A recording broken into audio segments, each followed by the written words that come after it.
Shalom saudara-saudara yang diberkati Tuhan. Selamat semangat, semoga sehat semua. Di pagi hari yang penuh dengan berkat ini, kembali lagi kita bersyukur dan memuji Tuhan dalam doa dan firman-Nya, karena anugerah kasih-Nya yang tak berkesudahan di dalam hidup kita.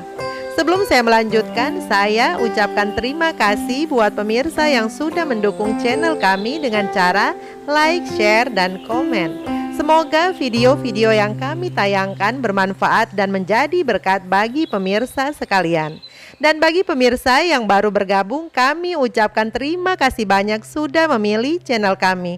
Dan jika berkenan, dengan senang hati silakan di-subscribe dan diklik tanda loncengnya, supaya pemirsa mendapatkan pemberitahuan terlebih dahulu saat kami mengupload video-video terbaru. Saudara-saudaraku, saatnya kita bertenang sejenak untuk mengikuti renungan harian yang diawali dengan membuka Alkitab kita dalam Matius 5 ayat 13 sampai 16. Di sana dikatakan, "Kamu adalah garam dunia. Jika garam itu menjadi tawar, dengan apakah ia diasinkan? Tidak ada lagi gunanya selain dibuang dan diinjak orang. Kamu adalah terang dunia. Kota yang terletak di atas gunung tidak mungkin tersembunyi. Lagi pula orang tidak menyalakan pelita lalu meletakkannya di bawah gantang, melainkan di atas kaki dian, sehingga menerangi semua orang di dalam rumah itu. Demikianlah hendaknya terangmu bercahaya di depan orang, supaya mereka melihat perbuatanmu yang baik dan memuliakan Bapamu yang di surga." Saudara-saudaraku, Kristus memanggil murid-muridnya dan memberitahukan bahwa mereka akan menjadi penjala manusia. Yesus menyampaikan apa yang menjadi rancangannya bagi mereka, yaitu garam dunia dan terang dunia, agar mereka benar-benar menjadi seperti yang diharapkannya. Kata-kata Yesus yaitu, "Kamu adalah garam dunia," mempunyai maksud di mana Yesus sedang mendorong dan menyokong mereka saat mengalami penderitaan, agar sekalipun diperlakukan hina, mereka harus tetap menjadi berkat bagi dunia.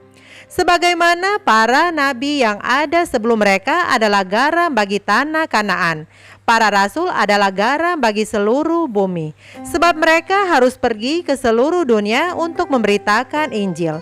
Tampaknya mereka berkecil hati karena jumlah mereka begitu sedikit dan lemah. Mereka merasa tidak mempunyai kemampuan. Mereka tidak tahu apa yang harus mereka lakukan di kawasan yang begitu luas, yaitu seluruh muka bumi ini. Apakah mereka harus bekerja dengan menggunakan kekuatan senjata dan pedang? Untuk itulah Yesus menggunakan kata garam dunia, karena garam bekerja tanpa suara, dan hanya dengan segenggam garam akan menyebarkan rasanya kemana-mana, menjangkau daerah yang luas dan bekerja tanpa terasa dan tanpa penolakan seperti bekerjanya ragi. Matius 13 ayat 33. Demikianlah gambaran pengajaran Injil diumpamakan seperti garam yang sifatnya yang menembus dengan cepat dan kuat. Ibrani 4 ayat 12, serta menjangkau hati. Kisah 2 ayat 37. Begitu juga dengan fungsinya garam, yaitu untuk membersihkan, mengharumkan, dan mengawetkan supaya tidak busuk. Saudara-saudaraku, khotbah Yesus tentang garam dan terang dunia pada intinya menekankan bahwa Kristen tidak boleh hidup sebagai eksklusif atau terbatas. Orang Kristen harus berbaur dengan masyarakat, sebab hanya orang Kristen yang dapat menjadi garam dan terang dunia. Apa artinya? Sebagaimana garam mempunyai beberapa manfaat, sebagai penyedap masakan, sebagai pupuk, dan yang paling utama sebagai pengawet makanan, orang Kristen dipanggil untuk menjadi disinfektan moral dalam dunia yang standar moralnya yang rendah, selalu berubah, bahkan tidak ada sama sekali. Saudara-saudaraku, garam zaman Yesus tidak dihasilkan dari air laut yang diuapkan, namun dari rawa-rawa, sehingga banyak mengandung kotoran. Sehingga ketika garamnya larut, yang tertinggal hanyalah kotoran. Jadi dengan ungkapan garam menjadi tawar, Yesus ingin menegaskan bahwa orang Kristen dapat berperan sebagai garam jika mereka tetap mempertahankan norma-norma kerajaan Allah di dalam hidupnya. Jika tidak, ia hanya seperti kotoran sisa garam. Selain itu, orang Kristen juga harus berperan sebagai terang dunia. Dalam Perjanjian Lama dan Perjanjian Baru, terang hampir selalu melambangkan kemurnian, kebenaran, wahyu, dan kehadiran Allah. Hanya kehadiran orang Kristen yang mampu melambangkan ketiga hal di atas dalam masyarakat. Bagaimana caranya? Orang Kristen harus memperlihatkan wujud perilaku apapun yang sesuai dengan kehendak Allah, walaupun akibatnya mengundang penganiayaan atas dirinya. Saudara-saudaraku, norma-norma kerajaan Allah yang diterapkan dalam kehidupan warganya akan menghasilkan saksi-saksi yang berkuasa. Seperti saudara dan saya, jika kita memberikan hidup kita dibentuk oleh Kristus, sehingga kita menjadi garam dunia yang berfungsi mencegah kebusukan dan memperingatkan sesama kita untuk tidak berkompromi dengan dunia ini, sehingga terang kita berfungsi untuk menerangi dunia yang gelap. Untuk itu janganlah kita menarik diri dari dunia yang gelap ini, tetapi bercahayalah di tengah-tengah kegelapan dunia ini. Mari kita sama-sama tunduk kepala dan kita berdoa. Bapa kami yang bertahta di dalam kerajaan surga, Allah yang Maha Kudus, kami bersyukur pagi ini kami masih bisa merasakan hari yang baru, udara segar, juga berkat-Mu melalui bacaan firman yang sudah mengawali berkat-Mu bagi kami di pagi Sabat yang suci ini. Bapa, saat ini kami mau menyatukan hati kami, menyerahkan hidup kami ke dalam tangan kasih-Mu, karena Engkaulah Allah kami, pemilik kehidupan, pelindung dan pemelihara kami. Engkaulah Allah kami, sumber berkat yang selalu menyediakan kebutuhan kami di waktu yang tepat, baik kebutuhan jasmani terlebih kebutuhan rohani kami. Engkau juga Allah kami, sumber kasih karunia, juru selamat dan penebus kami. Kami bersyukur mempunyai Allah seperti Engkau, Allah yang dahsyat, agung dan mulia. Bapa, saat ini kami mau berdoa bagi semua umat-umat-Mu di tempat masing-masing dengan segala pergumulan hidup, kesusahan dan penderitaan. Terlebih saat ini umat-umat-Mu yang dalam keadaan sakit, di antaranya Pendeta John Potimau, Saudara Roland Mangilomi, Ibu Pendeta Helmi Rakmeni, juga Ibu Melva. Bapa, Engkau Allah yang penuh kuasa, kiranya jamahan kuasa tangan-Mu yang dahsyat dan ajaib itu menjadi bagian saudara-saudara kami yang sedang sakit saat ini, sehingga kesembuhan yang sempurna boleh mereka rasakan. Begitu juga Bapa, saudara-saudara kami umat-umat-Mu yang ada di Lelolmina TTS Nusa Tenggara Timur, di mana terjadi tanah longsor di sana. Bapa, tolong lindungi mereka, pelihara mereka, jangan biarkan hal-hal yang buruk terjadi kepada mereka. Bapa, saat ini kami sudah siap untuk mendengarkan firman-Mu melalui bacaan renungan pagi. Bertahtalah di dalam hati dan pikiran kami, agar firman itu tidak berlalu dengan sia-sia, melainkan itu dapat tertanam dan bertumbuh hanya untuk kepujian dan hormat bagi nama-Mu saja, dan berkat bagi kami sekalian. Inilah seru doa kami Bapa, di dalam nama yang indah, Yesus Kristus Tuhan dan Juru Selamat kami. Amin.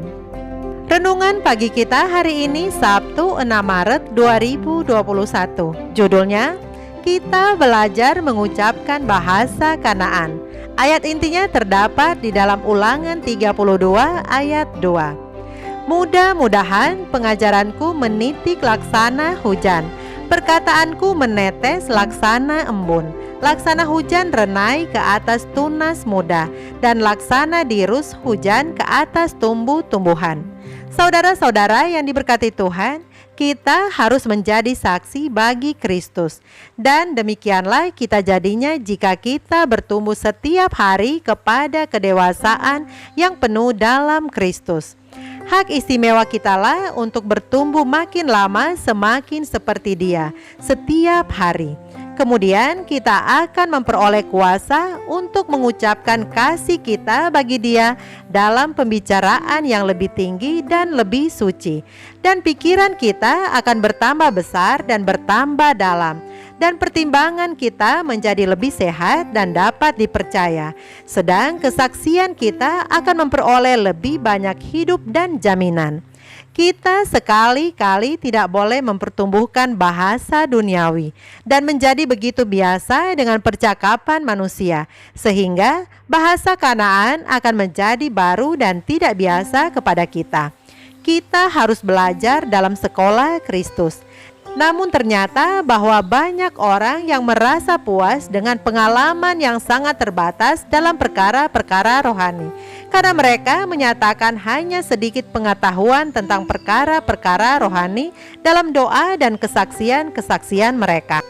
Ada lebih sedikit pertimbangan yang baik dinyatakan dalam perkara-perkara tentang kepentingan kita yang kekal, daripada dalam hal-hal mengenai segala urusan duniawi dan sementara. Orang-orang Kristen haruslah menjadi murid-murid yang setiawan dalam sekolah Kristus. Selalu belajar lebih banyak dari hal surga, lebih banyak dari hal perkataan dan kehendak Allah, lebih banyak dari hal kebenaran dan bagaimana caranya menggunakan dengan setiawan pengetahuan yang mereka telah dapat. Kata-kata yang lemah lembut bagaikan embun dan pancuran air yang menggetarkan jiwa. Kitab suci mengatakan tentang Kristus bahwa anugerah dicurahkan ke dalam bibirnya, agar ia dapat memberikan semangat baru kepada orang yang letih lesu. Dan Tuhan mengajak kita, hendaklah kata-katamu senantiasa penuh kasih, supaya mereka yang mendengar beroleh kasih karunia. Apabila hati suci adanya, maka harta kekayaan hikmat akan mengalir dari dalamnya. Demikianlah bacaan renungan pagi kita hari ini. Tuhan Yesus memberkati kita semua. Mari kita sama-sama tunduk kepala dan kita berdoa.